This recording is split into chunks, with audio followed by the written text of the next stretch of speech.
The beauty of the DCent wallet is, DCent offer the various types of wallet with a single user interface. It means that, they can just, download DCent mobile app, which is a free to download for the Android as well as iOS. And they get familiar and they get familiar with how they use it.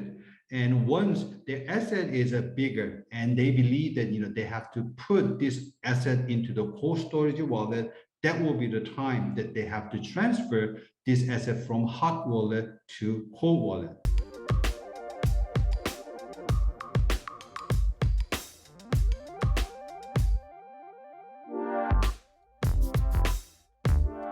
Hi everyone, in this video, we're going to talk about something very important as crypto investors, traders, or for those who are into the NFT space or even blockchain gaming. Let's talk about how you can protect your crypto in a very, very decentralized way. And with that, we have a very special guest joining us. We have WanKyu Kim, who's the Vice President of IoTrust Corporation. We're going to talk about also how they are helping people secure their crypto. So WanKyu, thank you so much for joining us. Okay, it's really appreciate for giving this opportunity speaking about the DCent wallet and just share some good news for your local viewers who are in the Philippines, which is one of the most important countries in cryptocurrency market. So it is my pleasure to have an interview with you, Marvin. Because crypto is so new, there's a lot of people that have made money.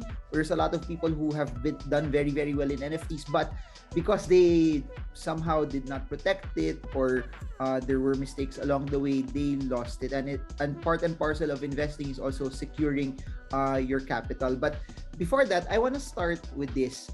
Number one, why is it so important that decentralization is key for the entire crypto space as well? All right, so probably we can just I can give you some very so-called the fundamental phrase, which is not your key, not your crypto. That means you need to have your ownership for the cryptocurrencies. So right now, the decentralization is the very principle of the blockchain technology, including the cryptocurrency ecosystems. And in more detail, that people invented the blockchain technology based on what they have felt from the current existing financial institutions. I do see that they are the centralized ecosystem, which means that they are holding all the private information at their server. So that was the biggest challenge or the homework that the whole developer for the blockchain industry wants to overcome. That's how it started for the decentralization.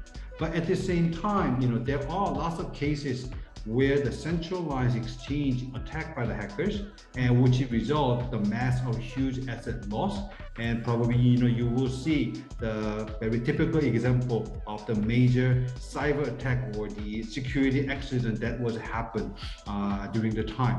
So with this, having the ownership, which is a private key for your own cryptocurrency, has been increased, and user needs to protect his own private key securely, where the DCent wallet will add value. In addition, that there are very thin line between the security and the convenience, and with the more than 20 plus experience of the secure operating system, DCent is not sacrificing any security while offering the intuitive user experience such as biometric authentication and multiple navigation buttons, as well as the OLED large screen. And don't forget about the Bluetooth connectivity where you can manage your asset on the go. For people who are watching this, how important this is. I like what you said, not your keys, not your coins. People need to realize this, that if your crypto assets is in a centralized exchange, you're trusting the exchange that if they close down, all of your assets are taken out as well. And that's what makes crypto, in my opinion, super fascinating, because never in our entire history has the normal person have a chance to self-custody and protect their crypto. So you talked a bit about it already, but I want to drill in further there in terms of self-custody. For those who are not yet too familiar with this, maybe they played Axie and then they're experiencing getting crypto for the first time right now. Can you give them a broader explanation on what it actually is as well? Yeah, sure. So the self-custody, which is another phrase of the decentralized Decentralization, it means that the user holds and manage the private key for your all cryptocurrency. And they need to send the cryptocurrency to exchange for changing to the fiat money, which is a centralized system. But even the wallet manufacturer like us, like a DCent, we do not have any personal information. In other words, that we do not know which account that the user has created and how much asset that they have. That is a saving by this so-called DCent wallet. So, but at the same time, as I mentioned, that self-custody means the user takes a full responsibility for managing their private key, which are in the blockchain industry, blockchain network, and they need to find the proper solution to keep their private key safely, but it has to be easy to use. Got it. So, furthermore, that this private key, which is the most important, is gonna be encrypted and save it at the secure chip inside of the hardware wallet. And during the initial setup, user register the PIN number and register the fingerprint data, and the 24 mnemonic word will be displayed automatically. So it's going to be randomly selected from the 2048 random words, and they have to enter all 24 words for safety purpose. When your coins are in an exchange, you don't own it. When you have your own wallet, you have the responsibility to safeguard it already. But as long as you keep it, no one can take it away from you properly. And you said something very good about the merits of how secure and how protected people's crypto are if it's in a hardware wallet. But I wanna ask this, that at some point people who are in exchanges would want to also move their coins into a cold wallet. When does it become practical also that they start moving it already? Is there a specific amount? When I hit this much amount of Bitcoin or USDT, that when it becomes this big, I put it in cold storage? Or is it practical in a way that you mentioned that it's convenient? So it's okay that if I buy something from an exchange, I put it quickly in a cold storage wallet, then I just bring it back should I need it. Is there a point where when I hit this level, I start transferring it to a cold wallet? Okay, because that is a really good question, but DCent is not a financial advisor, which means that every single dollar is really valuable to all users. What I'm trying to say is it is completely users for the decision when they have to move out from the cryptocurrency from exchange account to the decentralized hardware wallet or the app wallet. Because I would love to give you a support. Maybe if you have $100, you transfer this wallet, your asset to the cold wallet. But for the other country, probably $100 is considered as a petty cash. So it is really depends on the user's decision that when they have to move the cryptocurrency from centralized wallet to decentralized wallet. Of course, they have to make sure that they know which wallet they are using. For those watching, at least a rule of thumb for me is this. What you can actually do is, if you're not comfortable already with the amount that you have in an exchange, then it would be also good to start diversifying it and stashing it in a way that it's relatively protected. So that amount where you're comfortable with, that's different for every person. But I think that should be a rule of thumb of sorts. Also, when people start looking at it, it would be based also on your comfort level. Now, that being said, we talked about exchanges moving it outside and self-custodying it. There are two types of wallets. One is what you call a hot wallet, which is a lot of people are using the MetaMask of this world, and then where DCent is, where it's a cold wallet. Now they have their own merit. I want to ask this to you as a security expert: pros and cons, hot wallet, cold wallet, and how should they navigate between the two? Should they primarily use one, or is there a good way also to have a combination of both as well? Okay, so Marvin, to answer your question, there are pros and cons between the cold wallet as well as a hot wallet. Of course, the one of the distinguished difference is hot wallet is free to download, and you have to use or you have to pay some money to buy the cold wallet. But the beauty of the DCent wallet is DCent offer the various types of wallet with a single user interface. It means that they can just download DCent mobile app, which is a free to download for the Android as well as iOS, and they get familiar and they get familiar with how they use it. And once their asset is bigger and they believe that they have to put this asset into the cold storage wallet, that will be the time that they have to transfer this asset from hot wallet to cold wallet.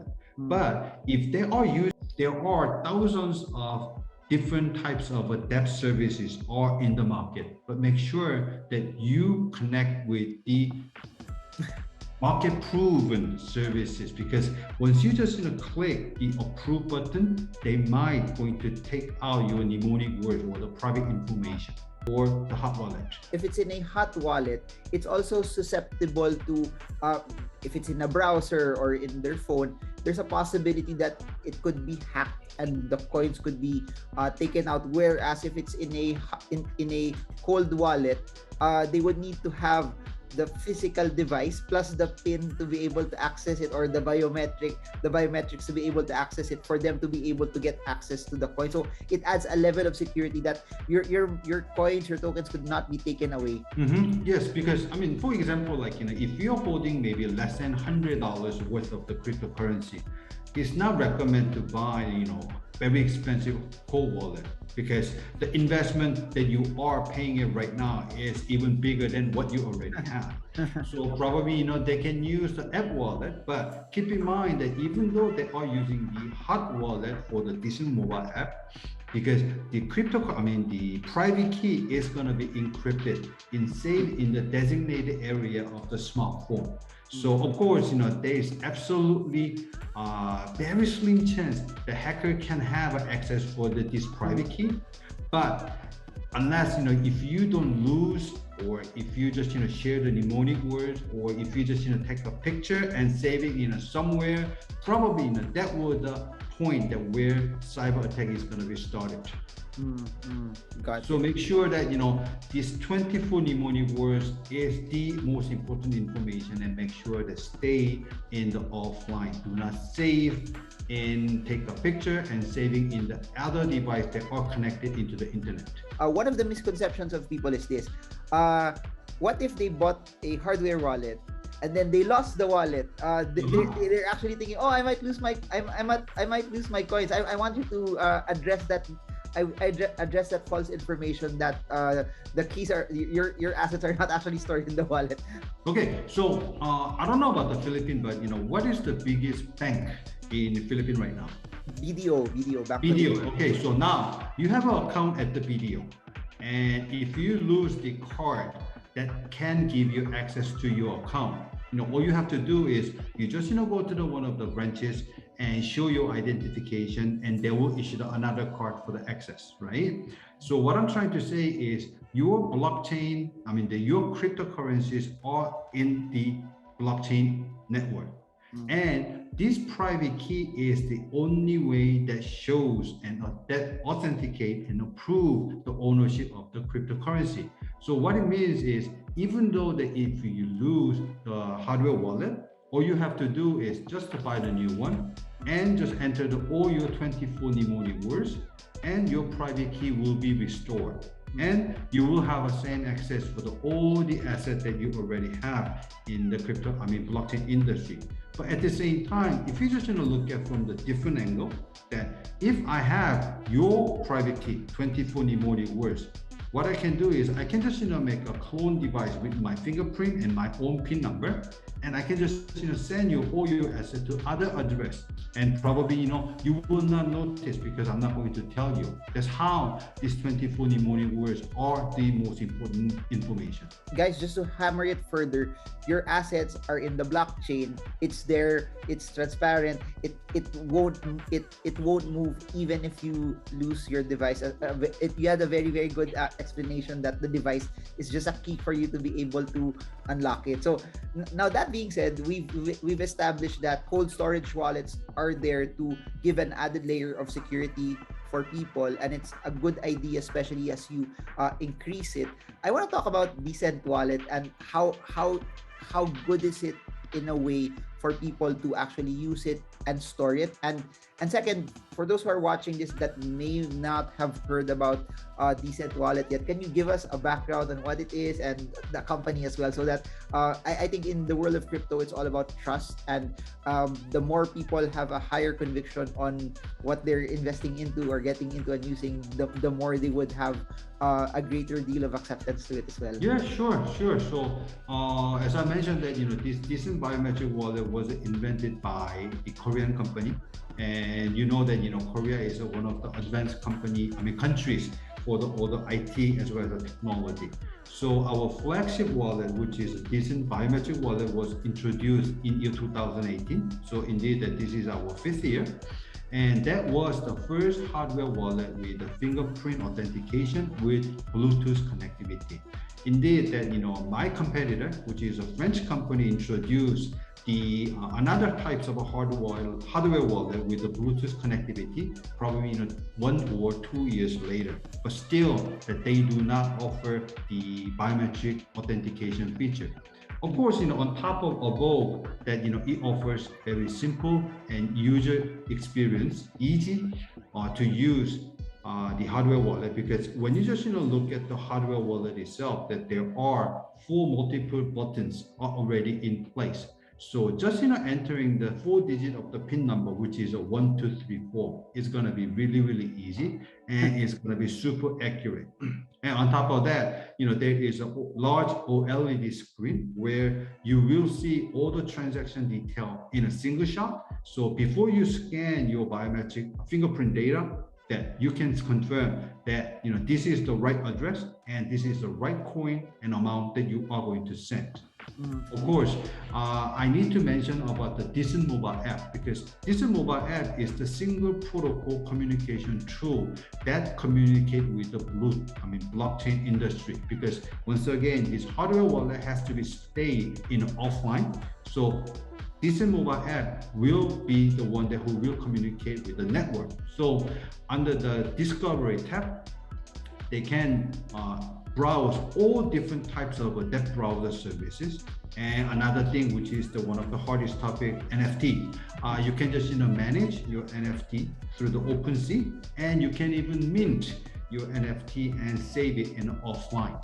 So that is the beauty of the service that we are offering. But right now that everything has to be done by the in-house technology. In other words, that we are rapidly supporting the lots of new network, and you name it, that there are not that many players who support more than 50 blockchain main network coins by the single hardware wallet as well as app wallet.